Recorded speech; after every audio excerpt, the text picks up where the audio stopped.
آپ کا جہاں جہاں جتنا جتنا بس چلتا ہے آپ اپنے مخالفین کو دبانے کے لیے کوئی دقیقہ فروغ گزاشت نہیں نہ کرتے. آپ ان کو ہر بری طرح سے مسلنے پیس کر رکھنے کی کوشش کرتے ہیں، چاہے وہ لاپتہ افراد کی مائیں بہنیں ہوں، چاہے وہ تحریک انصاف والے ہوں، چاہے وہ اختر مینگل اور ان کی جماعت کے لوگ ہوں، چاہے وہ منظور پشتین اور ان کے ساتھی ہوں، چاہے وہ مولوی ہدایت اور ان کے ساتھی ہوں. یعنی گوادر سے لے کر وزیرستان تک اور لاہور سے لے کر کراچی تک،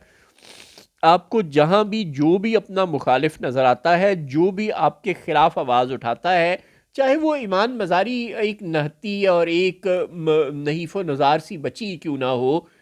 آپ کے خلاف جو بھی آواز اٹھاتا ہے، ڈاکٹر مارنگ بلوچ اور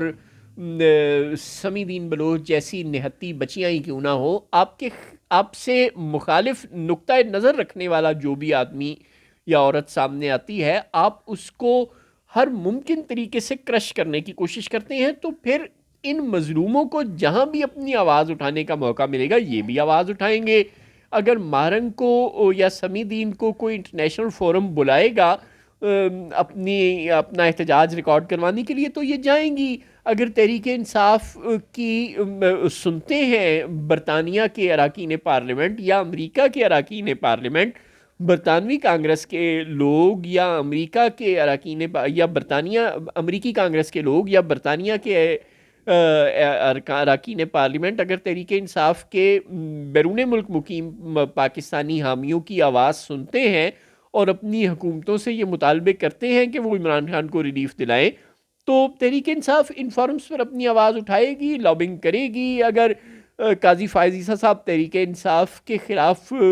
درجنوں کیسز میں سہولت کار بن جاتے ہیں انصاف کی فراہمی رکوانے کے لیے، غضب خدا کا، چیف جسٹس آف پاکستان جیسے عہدے پر فائز ہوتے ہوئے، قاضی محمد عیسیٰ مرحوم جیسے عظیم انسان کے صاحبزادے ہوتے ہوئے، اگر قاضی فائز عیسیٰ صاحب فیض آباد دھرنا کیس جیسے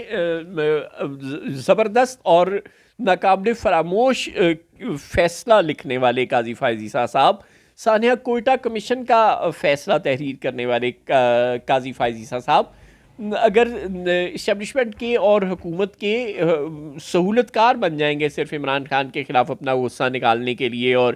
بلے کا نشان واپس لینا ہو، الیکشن میں ری کاؤنٹنگ کے کیسز ہوں یا مخصوص نشستوں کا معاملہ ہو، ہر معاملے پر تحریک انصاف کو اس کے بنیادی انسانی حقوق تک سے محروم کرتے رہیں گے. تحریک انصاف کے ووٹرز کو اپنی مرضی کا حکمران، اپنی مرضی کے M N As M P As منتخب کرنے کے بنیادی انسانی حق تک سے محروم کرتے رہیں گے. تو پھر اگر وہ مڈل ٹیمپل میں جائیں گے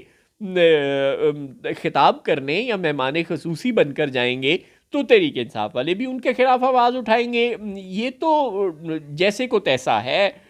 آپ جیسا کریں گے ویسا آپ کو بھرنا پڑے گا. اندرون ملک آپ لوگوں کی آواز دباتے ہیں نا، ان کو کرش کرتے ہیں، تو بیرون ملک اگر انسانی حقوق کی بات کی جائے گی اور انسانی حقوق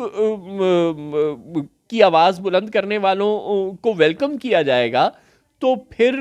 تحریک انصاف کے لوگ اپنی آواز بلند کریں گے. اب آپ انہیں روک تو نہیں سکتے. اب آپ یہ جو آرگومنٹ دیتے ہیں کہ بھائی تحریک انصاف نے کبھی فلسطینیوں کے حق میں آواز نہیں بلند کی ہے کشمیریوں کے، تو یہ بیس لیس بات ہے. چاہے عمران خان وزیر اعظم تھے، چاہے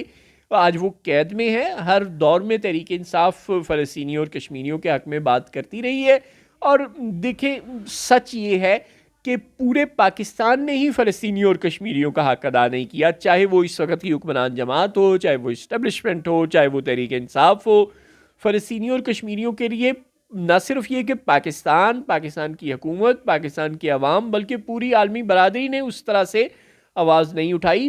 مسلمان دنیا نے تو بالکل اس طرح سے حق ادا نہیں کیا کشمیریوں اور فلسطینیوں کا کیس لڑنے کی اور ان کی حمایت کا، جیسا کہ انہیں کرنا چاہیے تھا. لہٰذا یہ الزام اگر آپ دیتے ہیں تو درست دیتے ہیں، لیکن پھر تحریک انصاف پر نہ دیں. پھر یہ الزام نون لیگ پر بھی لگتا ہے، ایم کیو ایم پر بھی لگتا ہے، پیپلز پارٹی پر بھی لگتا ہے، پورے پاکستان کی عوام اور ان کی حکومت اور اسٹیبلشمنٹ پر اور پوری مسلم دنیا پر لگتا ہے. لہٰذا بات کو تروڑ مروڑ کر پیش کرنے کی کوشش نہ کریں.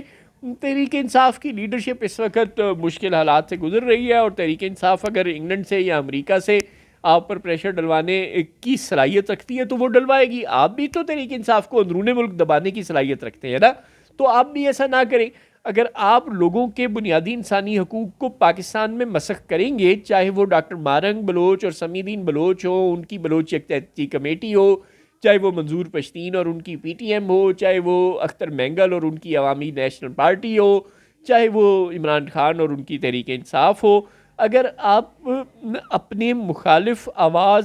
کو دبانے کی ہر ممکن کوشش کریں گے اندرون ملک، تو بیرون ملک پاکستان کی بدنامی کا آپ خود باعث بنیں گے. پھر مظلوم لوگ بیرون ملک جا کر اپنی انسانی حقوق پاکستان میں متاثر ہونے کے خلاف آواز اٹھائیں گے اور بالکل پاکستان کی بدنامی ہوگی. لیکن اس کے ذمہ دار وہ لوگ نہیں ہیں جو اپنے حقوق پاکستان میں غصب ہونے کے خلاف باہر جا کر آواز اٹھاتے ہیں، بلکہ اس کے ذمہ دار آپ لوگ ہیں جو پاکستان میں ان لوگوں کے حقوق غصب کرتے ہیں اور انہیں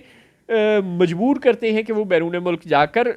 اپنی حکومتوں کے خلاف آواز اٹھائیں، اپنے جوڈیشل سسٹم کے خلاف آواز اٹھائیں.